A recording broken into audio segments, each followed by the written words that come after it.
پکتیا چې د ډیری سیمو طبیعي ښکلاګانو یې د سیلانیانو پام ځان ته اړولی.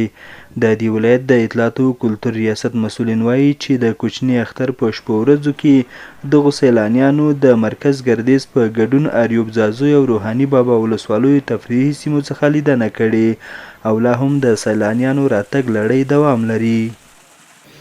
زموږ د ګرځندوی مدیریت معلوماتو له مخې کابو تر 10,000 پورې کسانو د پکتیا ولایت بیلابیلو ولسوالیو تفریحي سیمو طبیعي ښکلاګانو دغه راز د تاریخي سیمو زیارتونو څخه لیدنه کړې ده چې دا د پکتیا لپاره ځانګړی ویاړ او افتخار دی چې د یو بشپړ اسلامي نظام تر سیوري لاندې په ډاډمنه فضا کې په دې ولایت کې بیلابیلو تفریحي او ښایسته سیمو کې اختریزې شیبې ولمنځلې.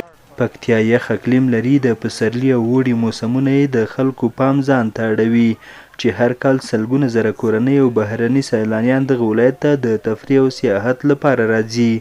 سیلانیان خوښ دي چې د امن په فضا کې د اختر ورځې ولمانځلې او په خبره یې که په یادو تفریحي سیمو کې لومړنۍ اسانتیاوې ورته برابرې شي د سیلانیانو شمیر به یې لا زیات شي.